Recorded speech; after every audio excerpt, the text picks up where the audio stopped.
Bien, estamos hablando de antibióticos, vamos ahora hasta el final, sacándonos todas las dudas que tengamos. Vamos a aprovechar la presencia del doctor Méndez, que es un prestigioso infectólogo de la provincia. Y me preguntaban recién ya muchas personas dónde atiende el doctor. El doctor trabaja en el Sanatorio Boratti, trabaja también en la Clínica de Ojos Cáceres Zorrillas, ahí por la calle Bolívar, y también en el hospital, ¿no es cierto, doctor? Sí. ¿Mm? Bien, una pregunta que me parece interesante y que me dice Carmen de Villa Cabello. Bueno, el programa está muy bueno como siempre, gracias Carmen. Dice, ¿por qué? Podemos preguntarle al doctor por qué antes, cuando tenía una gripe fuerte, te medicaban 7 días y ahora te dan solamente 3. ¿Qué pasó? Bueno, hay que ver con qué era un poco lo que hablábamos antes del corte. O sea, los cuadros gripales son cuadros virales. La principal medicación para un cuadro viral es la paciencia y entender de qué se trata, ¿sí? Son cuadros autolimitados en su gran mayoría. Como comentábamos hoy, la utilidad del antibiótico es nula en estas situaciones. Siempre también entender de que si uno pertenece a los grupos de riesgo en los cuales debe estar vacunado contra la gripe, la mejor opción o herramienta de tratamiento que tenemos es la vacunación, es la prevención. Sumado por supuesto a que hemos entendido lo del lavado de manos, lo del cuidarnos de cómo manejarnos con las secreciones respiratorias, cómo estornudar. ¿Por qué se acortaron los tratamientos? Y en realidad los tratamientos de los cuadros gripales están muy relacionados con la duración de los síntomas, porque en general uno trata los síntomas, es decir, trata la congestión nasal, trata la temperatura, trata el dolor de garganta y siempre lo hace de manera sintomática, ¿sí? Habitualmente una media de tiempo de ese tratamiento es entre 5 o 7 días. Perfecto. Bien. Doctor, dice, ¿por qué cuando los chicos están tomando antibióticos no le quieren poner las vacunas de calendario?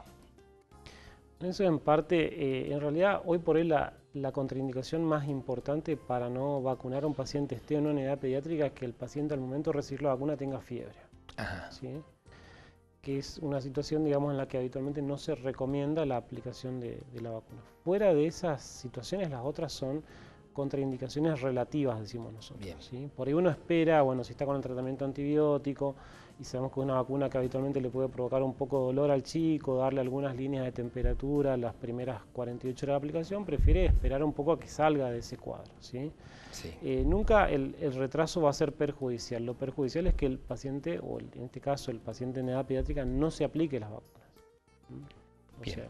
Sí, un poco contestando acá lo que nos dice Roberto, dice, me diagnosticaron una faringitis, ¿cuántos días voy a tener que tomar el antibiótico?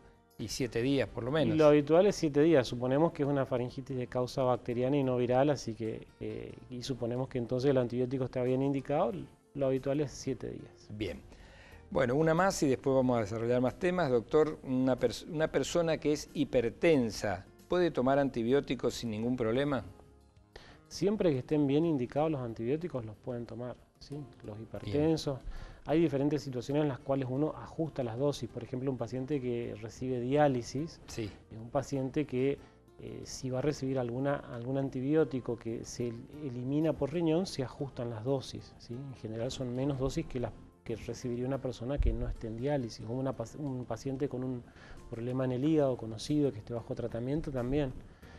Esas situaciones uno las contempla. ¿Sí? Sí, y hay muchas dudas, ¿no? Evidentemente dice, doctor, quisiera, bueno, acá dice, quisiera saber qué me puede pasar, porque me diagnosticaron neumonía, completé 5 días de antibióticos, me sentí bien y corté el tratamiento. ¿Qué me puede pasar? Bueno, esa es una pregunta interesante. Últimamente, en los últimos años, motivo de discusión, no solamente en congresos de la especialidad nacionales, sino he tenido la oportunidad de poder escucharlo también en congresos internacionales, es la duración del antibiótico. ¿Sí? Es un gran motivo de discusión actualmente. Sí. Y todo con el objetivo de tratar de aportar desde todos los frentes, digamos, colaborar a disminuir la aparición de resistencia. Hay muchos trabajos que hablan de que hoy por hoy las neumonías tendrían una respuesta adecuada con 3 a 5 días de tratamiento.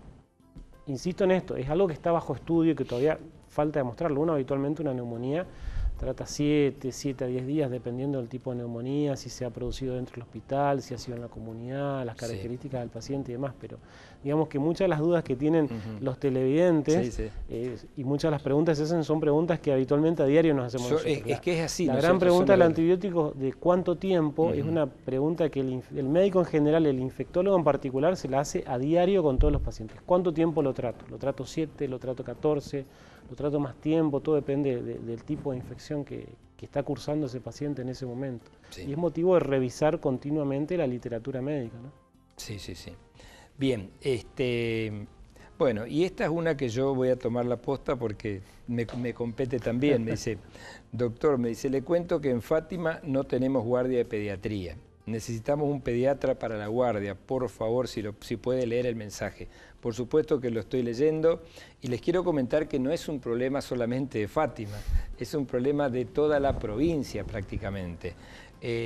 Hay una escasez de recursos humanos, por lo menos lo que yo conozco en pediatría, al punto tal que no se llegan a cubrir las guardias en los sanatorios privados.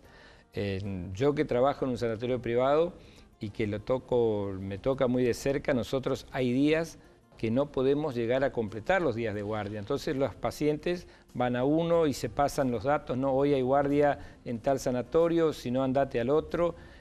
Hay una escasez de recurso humano tremenda, al punto tal, bueno, tomamos conocimiento hace poco que se está por enviar o ya se envió un proyecto de ley para que los sanatorios privados cuenten con guardia pediátrica. Bueno, es algo que va a haber que verlo muy bien, porque más allá de la ley, que tendrá su buena voluntad y todo, si el recurso humano no está, es muy difícil, ¿no es cierto?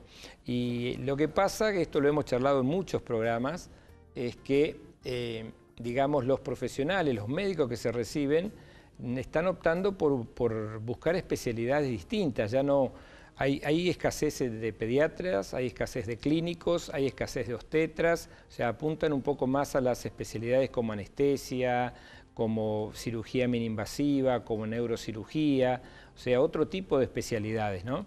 Y bueno, entonces el problema acá, yo no sé si solamente poniendo una ley se va a solucionar. El tema es, creo que hay que fomentar la formación del recurso humano, una adecuada distribución del recurso humano y obviamente una remuneración adecuada también. Pero es una pregunta interesante y que yo no iba a dejar pasar por alto porque nos toca muy de cerca a todos. Yo recuerdo las viejas guardias pediátricas donde hacíamos guardias de 24 horas y fines de semana por mes, o donde te sacaban del cine, te sacaban del teatro, te sacaban de la cancha. Bueno, son cosas que han cambiado, ¿no es cierto? Hoy hay otra modalidad de trabajo, se trabaja menos horas, en fin, depende también mucho de factores personales y hasta vocacionales, diría, ¿no? Doctor Méndez, vamos a hablar un poquito de algo que creo tiene una relevante importancia y que nace un poco a partir también de la presencia o de la venida de los infectólogos a la provincia, ¿no es cierto? Que es la implementación de los comités, no se asusten, no son comités políticos, son comités, se llaman así, de infecciones dentro de los hospitales, dentro de los sanatorios, ¿no es cierto? Tienen un porqué, tienen un motivo de existir, tienen que tenerlos los sanatorios. ¿Cuál es el beneficio de tenerlos? El comité, hoy por hoy cualquier institución de salud, digamos, que se digne a hacer bien las cosas, tiene dentro de su plantel, así como tiene excelentes cirujanos, excelentes clínicos, tiene un comité, se llama de control de infecciones o de prevención de infecciones, tiene diferentes, digamos, nombres, pero fundamentalmente que nuclea a no solo los infectólogos, porque no es patrimonio puntualmente de los infectólogos, sino también hay algún referente en cirugía, algún referente en farmacia, enfermeras que hacen la parte de control de infecciones puntualmente, cuya tarea es invaluable y es necesaria, digamos, son el puntal más importante para mantener el comité. Y el objetivo que tienen los comités fundamentalmente es buscar todas aquellas situaciones en las cuales se producen las denominadas, entre otras funciones, una de las más importantes, las infecciones intrahospitalarias. Sí. Y tratar de trabajar sobre todo en protocolizar todos aquellos gestos médicos, aquellas actitudes que uno puede implementar y que ayuda a prevenirlas. Eso permite la normatización del cuidado al paciente, por ejemplo, en las unidades de cuidados intensivos. Bueno, es amplia la experiencia que ya estamos teniendo en el sanatorio, también en el hospital, de protocolizar cómo cuidar a un paciente para que no tenga una neumonía asociada al respirador, cómo cuidar un catéter venoso central, una sonda vesical, sí. Estar alertas ante la aparición de algún pico de infecciones de determinado equipo quirúrgico para ver qué es lo que está pasando, si ha cambiado algo, qué modificación existe y poder intervenir rápidamente para controlar ese tipo de situaciones. Sí. Es una de las principales funciones. Y la otra es generar números, generar lo que nosotros denominamos habitualmente las tasas de infección. ¿Por qué? Porque eso nos permite saber cuál es la situación de la institución y que a su vez se puede comparar con instituciones tanto locales como nacionales, y también al manejarse los mismos números y al hablar el mismo idioma en cuanto a estadística con instituciones a nivel internacional, fundamentalmente con los norteamericanos, que son los que más números tienen, ellos tienen todo registrado, y con también los centros europeos. Perfecto, o sea que es bueno conocer cuáles son los gérmenes que tengo en mi lugar de trabajo, es bueno saber cuáles son los antibióticos, es bueno saber que tengo posibilidades de contraer una infección cuando me voy a una institución y que eso hasta podríamos, no digo normal, pero si está dentro de las tasas lógicas y razonables, ¿no es cierto?, de cosas que pueden ocurrir. Hoy por hoy es mucho lo que se puede hacer en ese sentido. Es muy importante que una institución de salud sea previsible en ese sentido, es decir, que sepa cuál es su ecología, decimos nosotros, o sea, qué gérmenes tiene, con qué antibióticos uno puede tratar. Hay que recordar que muchas veces en situaciones críticas graves, el primer antibiótico que se indica es el que puede marcar la diferencia entre que al paciente le vaya bien o le vaya mal.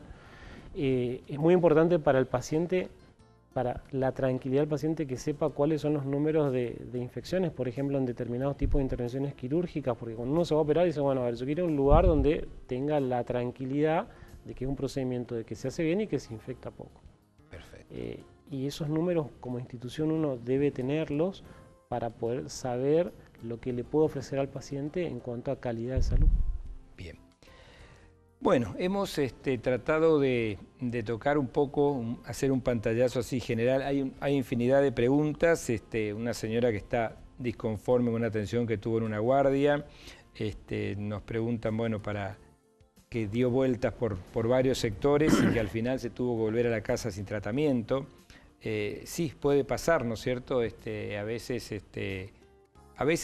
todo pasa también porque a veces no todo se soluciona con un medicamento, ¿no? A veces uno tiene que, si uno supiera qué tiene el paciente y sabe que tiene una infección y le da el antibiótico adecuado, todo sería más fácil. A veces no tenemos esa forma de hacerlo, pero lo que sí no debe perder el médico, sobre todo en esta época, es esa predisposición o esa posibilidad de charlar con el paciente, explicarle, darle los que se llaman pautas de alarma, factores de riesgo. No es difícil o no es poco habitual o poco frecuente que una persona, por ejemplo, tenga fiebre. Digo una persona, puede ser un bebé, un adulto, un anciano, tenga fiebre y vaya a la guardia, y no tiene que desilusionarse o desesperarse cuando el médico le dice no te voy a dar ningún tratamiento, todavía no sé qué tenés, vamos a tomarnos 24, 48 horas, vas a tomar, pues uno dice no, fui y me dieron paracetamol, y sí, y generalmente es lo correcto antes que medicar por las dudas, ¿no es cierto? Ya no va más eso de que bueno, tengo que trabajar, me tomo un antibiótico, mejoro más rápido y entonces rindo más en el trabajo. Probablemente en una semana tenga un problema de salud mucho más serio.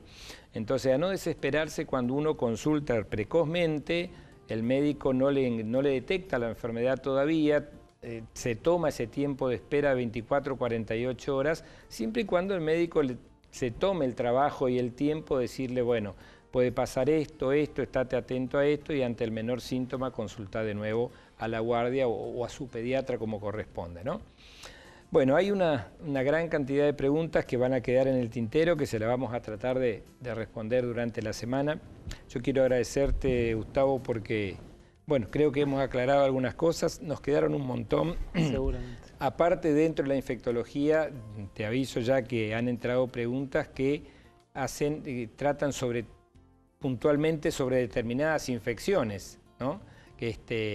Que seguramente la vamos a tener que desglosar en algún momento, así que la invitación está hecha para seguramente alguna otra oportunidad, para ir tocando temas muy importantes, así como fue la fiebre reumática, y hay un montón de enfermedades o infecciones que hasta podríamos llamarlas crónicas que nos están preguntando cómo las vamos a tratar. Así que espero que el programa les haya sido de utilidad. Al doctor Méndez mi agradecimiento de nuevo en nombre de todo nuestro grupo de trabajo. Seguramente vamos a contar de nuevo con la presencia de él y bueno, trabajando fuerte en el hospital, en el sanatorio, en su parte privada, tratando de desvirtuar esto que tanto está sonando y que se dice que no estaremos perdiendo la batalla frente a los gérmenes, ¿no? Una pregunta que nos hacemos frecuentemente. No, bueno, yo lo que siempre le digo a los pacientes y creo que como mensaje para la comunidad es que uno debe comprometerse cuando va al médico con el tratamiento y debe formar parte de ese tratamiento, y la mejor forma de hacerlo es tratar de entender por qué va a recibir una medicación. En este caso hoy son los antibióticos. Bueno, uno debe como paciente tratar de entender y pedirle a su médico, ponerlo en esa situación, en ese aprieto, por decirlo de una manera, de decir, bueno, ¿por qué tengo que recibir un antibiótico? ¿Para qué? ¿Qué me puede producir de bueno? ¿Qué me puede producir de malo? Saber eso, entender, tiene derecho a saber, y uno como médico tiene la obligación de que el paciente lo entienda y de bajar al nivel del paciente para que de esa manera el tratamiento de ese paciente sea exitoso. Esa es una buena forma de que al paciente le vaya bien. Bueno. ¿Sí? Y bueno, agradecerte la invitación y con favor. todo gusto las veces que quieran. No, seguramente te vamos a volver a convocar. Dale. Es un programa más que instructivo e interesante. Bueno, a ustedes muchas gracias. Como les decía, espero les haya sido de utilidad. Pueden verlo al programa de nuevo el sábado al mediodía por el mismo canal. Y Dios mediante nos veremos el martes que viene con un tema muy interesante. Si todo sale como estamos programando, vamos a tener sentada aquí a 3 mamás que tienen hijos con problemas, con trastorno del espectro autista, que nos van a contar un poco su experiencia de vida.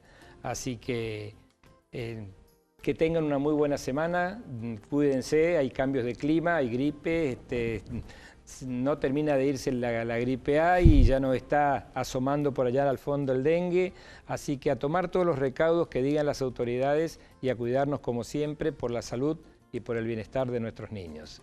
Muchas gracias, doctor, y hasta la semana que viene. Que tengan una muy buena semana.